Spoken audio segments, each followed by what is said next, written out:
Thank you very much, Chairman Grassley. This process with Emil Bove started with my office as well as Senator Andy Kim saying to the White House we were willing to work with them to find someone. The President of the United States, the White House counsel, completely violated the process we had agreed upon and thrust this judge onto the state of New Jersey, a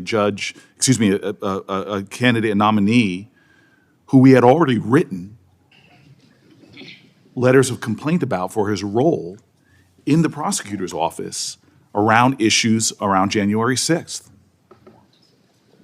Bove directed Ed Martin to fire the January 6th defendants.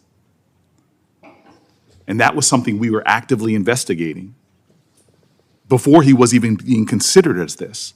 Imagine any senator here having somebody put in as a circuit court nominee in their state when there is an active investigation going on about something as serious as the January 6th nominations. That is something that everybody here would consider a violation of process.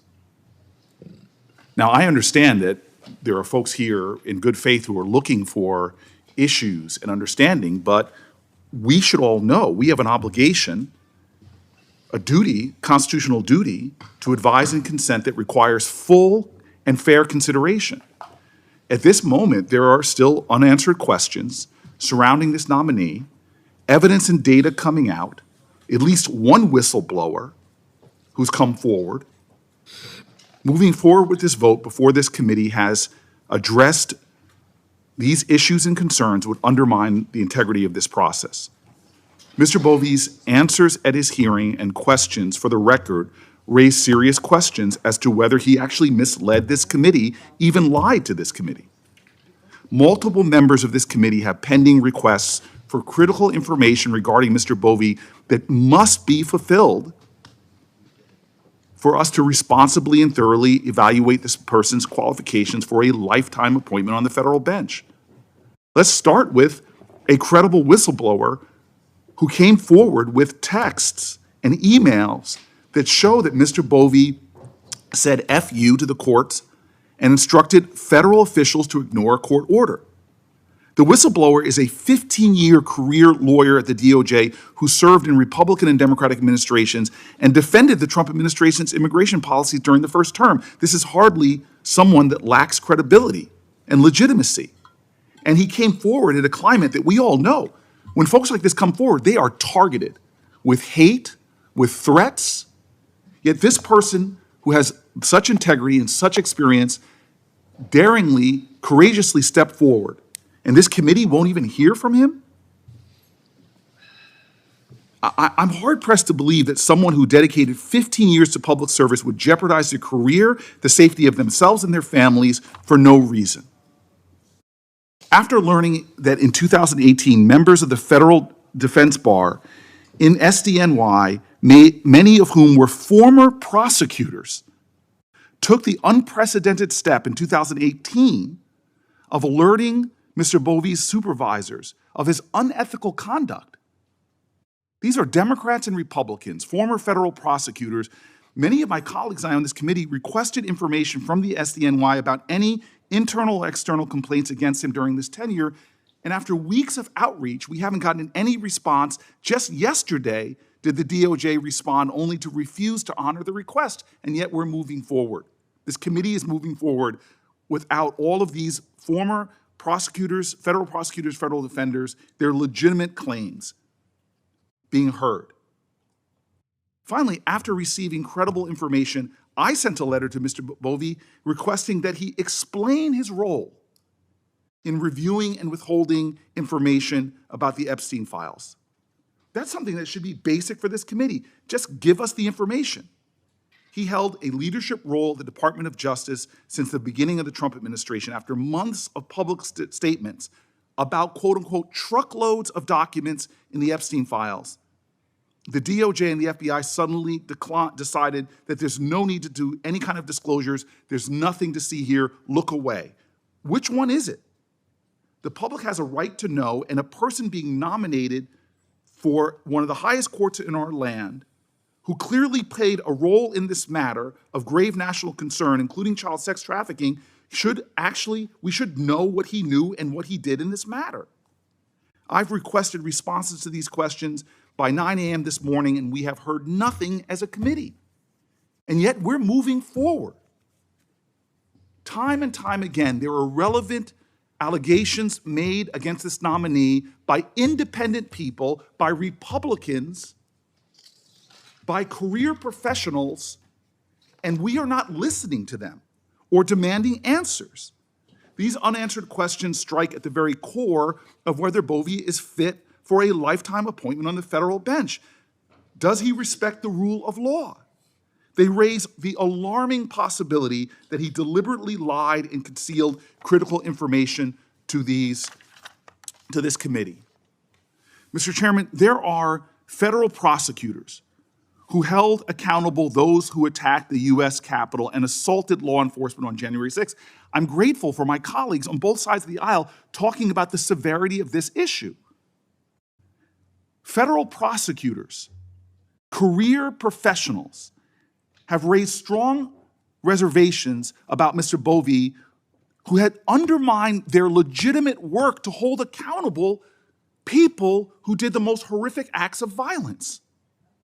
Listen to these folks who are law enforcement professionals and what they're saying about Mr. Bove. Several of these prosecutors reached out to my Republican colleagues on this committee to share their grave concerns, but not one of them were met with by anyone on the other side of the aisle, not even to listen to these prosecutors who did their job, who faithfully served the rule of law, who were instruments and agents of justice. One would expect that their concerns should be heard, but unfortunately not one meeting, almost as if they don't want to hear the truth or the facts or the details. How can you say you were concerned about what happened on January 6th and you won't listen to the people who spent months and months and months prosecuting those cases? How does that make sense? To not even want to hear from these folks who have legitimate concerns, who've expressed grave concerns. I don't understand why we are willfully refusing to hear the legitimate concerns, not of politicians, not of elected officials, but of career folks, many of them Republicans, who've expressed grave concerns. One group literally said, and this isn't from the time that Trump nominated him, this is before he even served in the Department of Justice. A group of lawyers, federal prosecutors and defendants said that he is the prosecutorial version of a drunk driver. He is reckless and dangerous. And have we asked to hear from those folks? Here's a guy that was given the worst ever condemnation from a judge in the SDNY for withholding exculpatory evidence as a prosecutor. There are former prosecutors on this committee. Imagine that kind of flaunting of the rule of law. The grave ethical violations in that case. Imagine that we are about to put that person now to be a judge. That is stunning to me. There is no need to vote on this nominee today. It is a false urgency. My guess is the White House has issued orders to move this along as quickly as possible. Don't let these independent arbiters with legitimate insight into this nominee's qualifications, don't let them be heard. Dear God, we are hearing that there are other whistleblowers who are wondering if they should come forward. We're hearing that they are afraid to come forward. They have lawyered up, and we better get this thing through as quickly as possible before other people come through. With more time, we would get more answers. With more time, the things that Mr. Bove has done at the DOJ and throughout his career would come to light, not by elected officials, but by legitimate people whose voices should be heard. Why are we refusing to hear them? Why are we silencing those people? It's going to get harder and harder for my colleagues to ignore the truth, so let's rush these things through. But let's hear a little bit of the truth. Mr. Chairman, I want to submit a number of letters into the record. First, an opposition letter of current and former state and federal prosecutors from around the country. These prosecutors state, quote, Bove not only refused to hold accountable those who attacked our nation's capital and attempted to block our democratic process on January 6th, but he punished and dismissed career Justice Department employees who investigated and prosecuted that insurrection. Another letter I'd like to submit from almost 1,000 former DOJ prosecutors. This is unprecedented that almost 1,000 former DOJ prosecutors would write this committee and say that they are alarmed, quote, by DOJ's leadership's recent deviations from constitutional principles and institutional guardrails. They identified Mr. Bove as the leader in this assault. They say it is intolerable to us that anyone who disgraces the Department of Justice would be promoted to one of the highest courts in the land. And the third letter I'd like to submit is from 75 former federal and state judges, including a former Third Circuit judge who was appointed by President Bush. Jurists are writing. This is what they say: elevating a nominee whose record reflects a pattern of misconduct, disregard for lawful authority, and political entanglement would not only compromise the integrity of the courts, it would set a dangerous precedent that judicial power may be wielded in the service of personal fealty rather than constitutional duty. And lastly, Mr. Chairman, I'd like to submit a letter from former federal prosecutors who have collectively more than 450 years of experience trying cases. These former federal prosecutors, 450 of them, urge there is only one way this committee can determine whether Mr. Bove has violated a court order. It's by hearing the testimony of Mr. Revenet, the whistleblower. Failure to take the time now to do so before voting on this nomination will forever brand this decision as rubber stamping. Mr. Chairman, I make a request, and as I understand the rules of this committee, I have the right to do that. Mr. Revenet witnessed the DOJ leadership plan to defy court orders. I would like to say, ask under Rule 4 of this Rules of the Committee, that the chairman is required to entertain a non-debatable motion to bring a matter before the committee for a vote.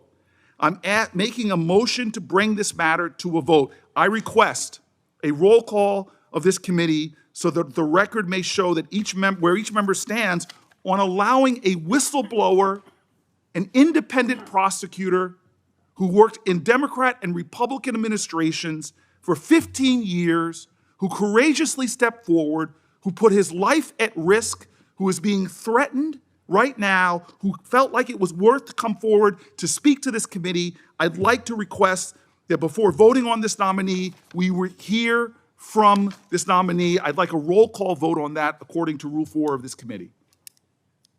The clerk will call the roll. Well, before you call the roll, first of all, I do believe that it's not on the agenda what you've requested, and we won't, things that I haven't previewed ahead of time or on the agenda, so I'm going to rule you out of order. But sir, we can, in all sincerity, we could take the time. We could set the whistleblower coming next week. It would give us more time and then enough time to review all of the things that you're concerned about. The level of gravity of the charges of an independent prosecutor for 15 years who literally has put his life on the line by coming forward. We could do the necessary work to prepare for such a hearing, to hear from this prosecutor. Before I call on Senator Whitehouse, let me say that you requested put things in the record. We will grant that request. Senator Whitehouse. Thanks, Chairman. Let me